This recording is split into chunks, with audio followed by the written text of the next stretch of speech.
ইন্টারনেটে যখন পৃথিবীর সবচেয়ে দ্রুত বর্ধনশীল ধর্মের খোঁজ করবেন তখন আপনি ইসলামকেই দেখতে পাবেন। সাম্প্রতিক বছরগুলোতে পরিচালিত এক জরিপে বিস্ময়করী ফলাফলটি উঠে এসেছে। আমরা এমন একটি দল সম্পর্কে কথা বলছি যাদের 2 বিলিয়নেরও বেশি মানুষ, পৃথিবীর মোট জনসংখ্যার 1/4। পৃথিবীর সবচেয়ে জনবহুল দেশ চীনের জনসংখ্যার চেয়েও অনেক বেশি।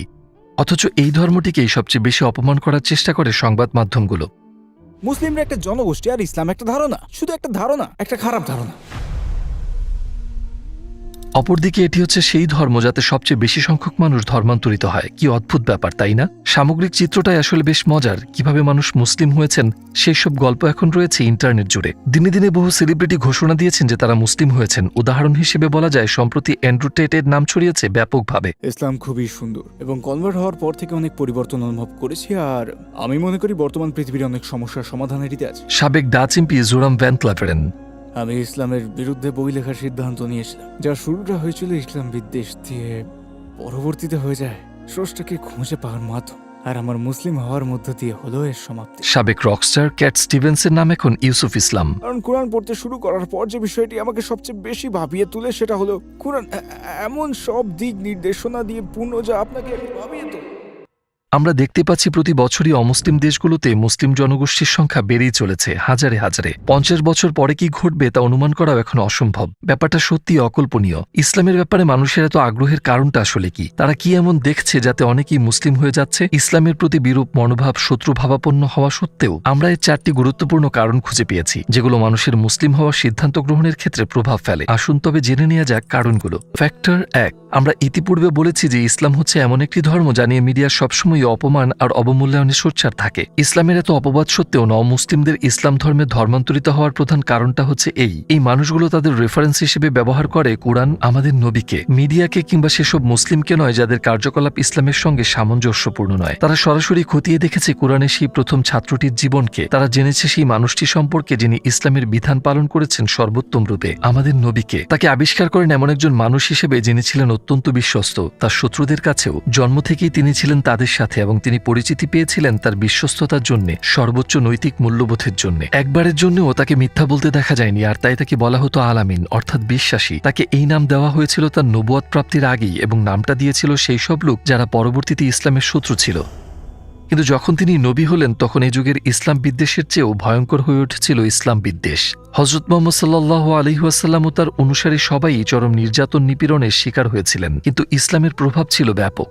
সকল নিপীড়ন আর বাধা বিপত্তি সৃষ্টির প্রচেষ্টা সত্ত্বেও ইসলাম গ্রহণকারী মানুষের সংখ্যা কমেনি, বরং বেড়েছিল। যারা তার জীবন সম্পর্কে পড়াশোনা করেছেন তারা এটা জানেন। তারা সকল প্রকার কৌশল অবলম্বন করেছিল তাকে নিরস্ত করার, তাকে এই ধর্মপ্রচার বন্ধ করতে বাধ্য করার। তারা তাকে মক্কার সবচেয়ে ধনী ব্যক্তি বানিয়ে দেওয়ার, মক্কার সমাজের নেতা বানানোর এবং সেরা সুন্দরী নারীদের বিয়ে দেওয়ার প্রস্তাব দেয় যেন তার ধর্মপ্রচার বন্ধ করেন। তিনি তাদের সমস্ত প্রস্তাব প্রত্যাখ্যান করেছিলেন এই বলে, যা পরবর্তীতে ইতিহাস হয়ে গেছে, তারা যদি আমার ডান হাতে সূর্য আর বাম হাতে চাঁদ এনে দেয় তবু আমি এই ধর্ম ত্যাগ করব না, এর প্রচার বন্ধ করব না। হয় আল্লাহ এই ধর্মের শ্রেষ্ঠত্ব প্রতিষ্ঠা করবেন, নয়তো আমি এর জন্য আমার জীবন উৎসর্গ করব। এই মিশনে তার কোনো আর্থিক অর্জন ছিল না, বরং তিনি তার সমস্ত সম্পত্তি ব্যয় করেছিলেন এই উদ্দেশ্যে, এবং তিনি বাকি জীবন কাটিয়েছিলেন দারিদ্র্যের মধ্যে। তারা মাঝে মাঝে চেষ্টা করে তাকে মিথ্যাবাদী, জাদুকর, প্রতারক, স্বার্থান্বেষী ইত্যাদি অবজ্ঞাসূচক উপনাম দেওয়ার, যাতে মানুষ তাকে বিশ্বাস না করে। কিন্তু তাতে কোনো কাজ হয়নি, কারণ তার জীবনাচরণই ছিল এমন, ওরকম মানুষ তিনি হতেই পারেন না। শুরুর বছরগুলোতে তাকে এবং তার অনুসারীদের 3 বছরের জন্য বয়কট করেছিল। কেউ তাদের কাছে খাদ্যদ্রব্য বিক্রি করতে পারত না। তিনি তার প্রিয়জন, আত্মীয় স্বজন সবাইকে হারিয়েছিলেন। যখন তিনি তায়েফ নামক স্থানে গিয়ে মানুষকে ইসলামের দাওয়াত দেন, তাকে পাথর নিক্ষেপ করে তার সারা শরীর রক্তাক্ত করা হয়েছিল। কখনো কখনো ক্ষুধার কারণে তিনি পেটে পাথর বেঁধেছিলেন। নবুয়ত প্রাপ্তির পরের 23 বছর তিনি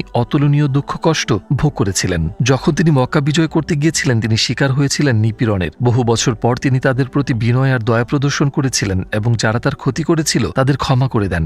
তার প্রতি বিশ্বাসানা মানুষেরা তার জীবনী পাঠের সময় এভাবে চিন্তা করেন, এমন সাদাসিধে মানুষ নিঃস্বার্থে কখনোই মিথ্যাবাদী হতে পারেন না, আর যদি এই মানুষটি মিথ্যাবাদী হন তাহলে জগতে কোনো সত্যবাদী মানুষ থাকতে পারে না। এই মনোভাব থেকেই তারা তার নবুয়ত স্বীকার করেন। তারা তার সম্পর্কে যত বেশি জানতে থাকে তত তাদের মনে শ্রদ্ধা বাড়তে থাকে। ফ্যাক্টর 2। যদি কেউ একটি মতবাদ গ্রহণ করতে চায় প্রথমেই সে কি করে? সে প্রশ্ন করে, ঠিক? যদি যুক্তিযুক্ত মনে হয় মতবাদটা সে গ্রহণ করে। ধর্মের বেলায়ও ঠিক তাই সত্যি। মানুষ বিশ্বাসের ব্যাপারে প্রশ্নের উত্তর চায়, কিন্তু কিছু বিষয় রয়েছে যেগুলো সকল ধর্মেই অসম্পূর্ণ, যেগুলো ব্যাখ্যা করা যায় না এবং যেগুলোর পক্ষে যুক্তি খুঁজে পাওয়া যায় না। এসব ব্যাপারে একরকম সাধারণ গ্রহণযোগ্যতা রয়েছে। ধর্ম হচ্ছে হৃদয়ের সাথে সম্পর্কিত একটি ব্যাপার। এটি কোনো যুক্তির বিষয় নয়। শুধু বিশ্বাস করো আর সেই বিশ্বাস নিয়ে চলো, প্রশ্ন করো না। একমাত্র একটি ধর্মই এর ব্যতিক্রম, আর তা হলো ইসলাম। হ্যাঁ, ইসলাম ছাড়া আর কোনো ধর্মই এত পরিষ্কারভাবে প্রশ্নের উত্তর দিতে পারে না। এর সাক্ষী প্রচুর গ্রন্থ, যেগুলো ইসলামের ইতিহাসের 1400 বছর ধরে লেখা হয়েছে, এবং সেসব প্রশ্ন যেগুলো এ যাবৎ উত্থাপন করা হয়েছে। গত শতাব্দীতে লেখা রিসালে নূর তাফসিরগুলো হচ্ছে এর অন্যতম উদাহরণ, যার মীমাংসার ভিত্তি হচ্ছে মেধা আর হৃদয়। যেখানে অন্য কোনো ধর্মই প্রমাণ ভিত্তিক নয়, সেখানে ইসলামের পক্ষে রয়েছে ডজন ডজন প্রমাণ। শুধু ইউটিউবে অথবা গুগলে টাইপ করে আপনি সহজেই কিছু জিনিস পড়ে ফেলতে পারেন। কুরআন এবং হাদিসের বহু আয়াতই সবসময় মানুষকে উৎসাহিত করে যুক্তি ব্যবহার করতে এবং জ্ঞান বিজ্ঞান চর্চা করতে। ইসলাম যে সবচেয়ে যুক্তিপূর্ণ ধর্ম, সেটা ইসলামের সবচেয়ে মৌলিক বিষয়টির দিকে দৃষ্টিপাত করলেই বোঝা যায়। সেটা হচ্ছে বিশ্বাস পদ্ধতি, এক আল্লাহতে বিশ্বাস। ইসলাম হচ্ছে এমন একটি ধর্ম যাতে রয়েছে সৃষ্টিকর্তা সম্পর্কে সবচেয়ে পরিষ্কার ব্যাখ্যা। অন্য কোনো ধর্মীয় বিশ্বাসী সৃষ্টিকর্তার বৈশিষ্ট্যসমূহ সম্পূর্ণরূপে উল্লেখ করে না। ইসলামে সেখানে তার গুণাবলী উল্লেখের পাশাপাশি বিশ্বজগতে তার সৃষ্টি সম্পর্কে বিস্তারিতভাবে বলা হয়েছে।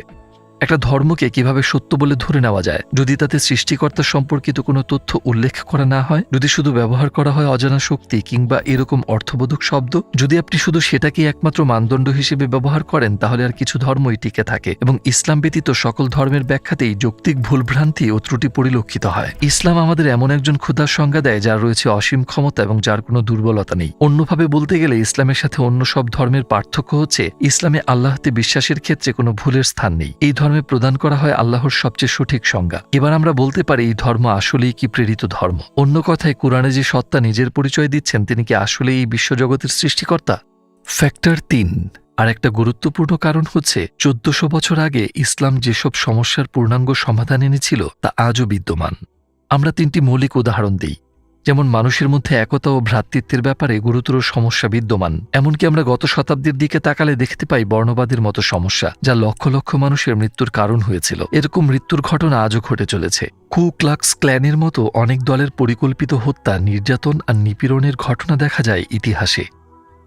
কখনো কখনো এরকম বর্ণবাদী ঘটনা সরাসরি ঘটিয়েছে রাষ্ট্র, যেমনটি ঘটেছে নাৎসি জার্মানিতে এবং চীনে। দূরে যেতে হবে না, আমরা এই ছবিটা দেখতে পারি। ছবিটা তোলা হয়েছিল ব্রাসেলসে 1958 সালে। আপনি যদি ইন্টারনেটে হিউম্যান জু লিখে সার্চ করেন, তাহলে আপনি এরকম ছবি দেখতে পাবেন। তারা আফ্রিকার কালো মানুষদের খাঁচায় বন্দী করে রাখতো আর দর্শনার্থীদের দেখাতো যেন ওই মানুষগুলো পশু। দেখুন এই মানুষগুলোকে, তাদের দেখে কি মনে হয় তারা খুব আনন্দে আছে? এই শিশুটির সঙ্গে ওরা যে আচরণ করছে তা কি যথেষ্ট অমানবিক নয়? এমন নয় যে এটা শুধু ব্রাসেলসেই ঘটেছে। 1900 সাল থেকে শুরু করে একটা সময় পর্যন্ত যুক্তরাষ্ট্র, ফ্রান্স এবং জার্মানির মতো দেশে মানব চিড়িয়াখানা ছিল, অথচ এগুলোই উন্নত আর সভ্য দেশ। তাদের তো এমনটি করার কথা না, ঠিক বলছি তো? এখন দেখা যাক যে ধর্মটিকে তারা অযোগ্য বলে থাকে, সেই ইসলাম কিভাবে এই বিষয়টিকে দেখে। হে মানব জাতি, আমি তোমাদেরকে এক পুরুষ ও এক নারী থেকে সৃষ্টি করেছি এবং তোমাদেরকে বিভিন্ন জাতি ও গোষ্ঠীতে বিভক্ত করেছি যাতে তোমরা পরস্পর পরিচিত হতে পারো। নিশ্চয়ই তোমাদের মধ্যে আল্লাহর নিকট সেই লোকই অধিক সম্মানিত যে লোক অধিক মুত্তাকি, এবং নিশ্চয়ই আল্লাহ সর্বজ্ঞ। কোরআনে বলা হয়েছে যে বহু সংখ্যক জাতি সৃষ্টি করা হয়েছে যাতে তারা একে অপরকে জানতে পারে, এক জাতির উপর অন্য জাতির নিপীড়নের জন্য নয়। ওই ব্যক্তি আমাদের দলভুক্ত নয় যে আসাবিয়ার দিকে মানুষকে আহ্বান করে বা আসাবিয়ার কারণে লড়াই করে কিংবা আসাবিয়ার কারণে মৃত্যুবরণ করে। আমরা কথা বলছি সেই ধর্ম সম্পর্কে যাতে এমনটি বলা হয়েছে। এটি এমন একটি ধর্ম যেখানে এক জাতির উপর অন্য জাতিকে কর্তৃত্ব দেওয়া হয়নি, অথচ ইতিহাসে এই ভুলটাই ঘটতে দেখা গেছে বিশ্বজুড়ে। প্রতি বছর হজের সময় সকল জাতি, বর্ণ ও ভাষার মানুষ একই রকম পোশাক পরে পাশাপাশি অবস্থান করে প্রার্থনা করে। তাদের মধ্যে কোনো শ্রেষ্ঠত্বের বোধ কিংবা ধন সম্পত্তির গর্বের চিহ্নও থাকে না। ইসলাম 1400 বছর আগের এমন একটি দর্শন তুলে ধরে যেটি এখনকার সভ্যতাতেও নেই। ইসলাম যে বড় বড় সমস্যাগুলোর সমাধান এনেছে, সেগুলোর মধ্যে রয়েছে ক্ষুধা আর দারিদ্রতার সমাধানের পাশাপাশি ইসলাম মানুষকে আদেশ দেয় সেসব সমাধান মেনে চলতে। ইসলাম ধনী গরিবের মধ্যে সেতুবন্ধন রচনা করেছে আর তার নাম দিয়েছে যাকাত।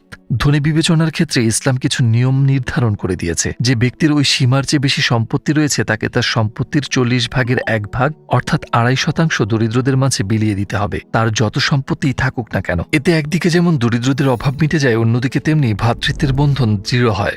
ধনীরা দরিদ্রদের উপেক্ষা করতে কিংবা তাদের কাছ থেকে দূরে সরে থাকতে পারে না এবং দরিদ্ররা ধনীদের হিংসা করে না কিংবা তাদের প্রতি রাগ পুষে রাখে না, বরং তাদের মধ্যে ঘনিষ্ঠতা তৈরি হয় এবং এতে অর্থনৈতিক সমস্যার সমাধানের পাশাপাশি ভ্রাতৃত্বের বন্ধন নিশ্চিত হয়। উপরন্তু ইতিহাসে এরকম বহু গুরুত্বপূর্ণ উদাহরণ রয়েছে। আনাতোলীয় সেলজুক রাষ্ট্রের সময়ে রোমের সেলজুক সালতানাতে জাকাতের জাহাজ পাঠাতে হতো আফ্রিকায়, কারণ সমগ্র আনাতোলিয়ায় জাকাত দেওয়ার মতো যথেষ্ট সংখ্যক দরিদ্র মানুষ ছিল না। হ্যাঁ, আফ্রিকা, যেখানে সাম্রাজ্য প্রতিষ্ঠা করেছে ইসলামের শত্রুরা। অন্য যেসব দেশে ইসলাম ভালোভাবে পালন করা হতো সেখানে ধনীরা জাকাত দেওয়ার মতো মানুষ খুঁজে পেতে হিমশিম খেয়ে যেত, কারণ জাকাত আর দানের ফলে মানুষের মাঝে আর্থিক বৈষম্য দূর হয়ে গিয়েছিল। যে ব্যক্তি জাকাত গ্রহণ করত সেই পরবর্তীতে জাকাত দেওয়ার পর্যায়ে চলে আসত। অন্যদিকে আধুনিক সংস্কৃতি এই সমস্যার এমন কার্যকর সমাধান দিতে পারেনি, বরং সুদ ব্যবস্থার ফলে সৃষ্টি হয়েছে বিশাল বৈষম্য, যাতে দরিদ্ররা আরও দরিদ্র আর ধনীরা আরও ধনী হয়। সুদ ব্যবস্থা অর্থাৎ রিবা ব্যবস্থা মানুষকে বলে যে কাজ করবে তুমি, আর কিছুই না করে টাকা আয় করব আমি তোমাকে দারিদ্র্যের কষাঘাতে জর্জরিত করব। সুদের কারণে যেখানে বছরের পর বছর ধরে অসংখ্য জীবন ধ্বংস হয়ে যাচ্ছে, রিবা নিষিদ্ধকরণের মাধ্যমে ইসলাম এই সমস্যার সমাধান করেছিল 1400 বছর আগেই। এরকম আরও উদাহরণ আমরা দিতে পারি। জাকাত হচ্ছে সেই জিনিসগুলোর একটি যেগুলো ইসলামকে করেছে অনন্য, অসাধারণ। এত জীবন ঘনিষ্ঠ ধর্ম কি আর আছে? এমন কোনো সমস্যা নেই যেখানে ইসলামের সমাধান নেই। মন থেকে মস্তিষ্ক কিংবা পরিবার থেকে সমাজ, সকল সমস্যার সমাধান রয়েছে এটিতে। বস্তুত এটাই 4 নম্বর কারণ। ইসলাম মসজিদের 4 দেয়ালের মাঝে বন্দী হয়ে থাকে না। এটি শুধু মনে মনে পালন করার ধর্মও নয়, জীবন ও জগতের সকল সমস্যার সমাধান দেয় এই ধর্ম। এটি হচ্ছে আরেকটি মুখ্য বিষয় যেটি ইসলাম ধর্মে ধর্মান্তরিত মানুষদের মনোযোগ আকর্ষণ করে। কুরআন এবং নবীজির বাণীতে অর্থাৎ হাদিসে বিভিন্ন সমস্যার ব্যাপারে আমরা পাই প্রচুর শিক্ষা ও পরামর্শ। অধিকন্তু সময়ের সাথে সাথে বাতিল কিংবা পুরাতন হয়ে যাওয়ার মতো সাধারণ পরামর্শ এগুলো নয়। এইসব পরামর্শের প্রাসঙ্গিকতা ও প্রয়োজনীয়তা রয়ে গেছে 1400 বছর ধরেই। নবীজি আসসালাতু আসসালাম শুধু এগুলো বলেননি, বরং তিনি নিজে এগুলো পালন করে উদাহরণ রেখে গেছেন। কি কি ব্যাপারে তিনি শিক্ষা দিয়েছেন আমরা কি কিছু উদাহরণ দেখব? প্রার্থনা বা ইবাদতের বিষয় ছাড়া সকল আইনগত বিষয়, রাষ্ট্র পরিচালনার জন্য খুঁটিনাটি বিষয়, জ্ঞানার্জন, বিজ্ঞান এবং প্রযুক্তির ব্যবহার, ব্যবসা বাণিজ্য, অর্থনীতি, রাষ্ট্র প্রশাসন ও কূটনীতি, মানুষের সাথে যোগাযোগ, আতিথেয়তা, ভালো প্রতিবেশী হওয়া, বন্ধুত্ব, আত্মীয় স্বজনদের দেখাশোনা করা, বিবাহ এবং পারিবারিক বিষয়, সন্তান লালন পালন, এতিমদের সুরক্ষা ও যত্ন, দরিদ্র ও অভাবগ্রস্তদের সহায়তা, রোগীদের যত্ন নেওয়া এবং তাদের প্রেরণা যোগানোর উপায়, মুখের কথার কারণে সৃষ্টি হওয়া সকল সমস্যার সমাধান, নেতৃত্ব ও দলগত কাজ, পরিচ্ছন্নতা এবং সে সম্পর্কিত খুঁটিনাটি বিষয়, আধ্যাত্মিক শিক্ষা দীক্ষা এবং পরিপক্কতা, ইতিহাস, একই সাথে ভবিষ্যতের ব্যাপারে যে বার্তা দেয়া হয়েছিল তা সত্যি হয়েছে। আমরা অন্যান্য বিষয়ের তালিকা তৈরি করতে পারি। আপনি কি জানেন আর একটা মজার ব্যাপার কি?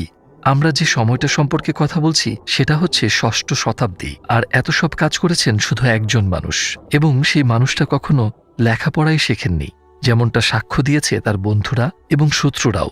একজন মানুষ হয়তো আদর্শ হতে পারেন অল্প কিছু ক্ষেত্রে, তবে একজন নিরক্ষর মানুষের পক্ষে এত বিচিত্র ক্ষেত্রে সকল যুগে সকল পর্যায়ে আদর্শ হয়ে ওঠাটা সত্যি অতুলনীয় ব্যাপার। সেজন্যই বিখ্যাত ইতিহাসবিদ ও জ্যোতি পদার্থবিজ্ঞানী মাইকেল হার্ট তার the 100 a ranking of the most influential persons in history গ্রন্থে নবীজি মুহাম্মদ সাল্লাল্লাহু আলাইহি ওয়াসাল্লামকে প্রথম স্থানে রেখেছেন। এর ব্যাখ্যা দিতে গিয়ে তিনি বলেছেন, পৃথিবীর সবচেয়ে প্রভাবশালী ব্যক্তিদের তালিকায় মোহাম্মদকে 1 নম্বরে রাখার সিদ্ধান্তটা অনেক পাঠককে অবাক করে দিতে পারে, আবার অনেকের কাছেই প্রশ্নবিদ্ধ হতে পারে। কিন্তু ইতিহাসে তিনি একমাত্র ব্যক্তি যিনি ধর্ম ও সংসার উভয় জীবনেই সবচেয়ে সফল ছিলেন।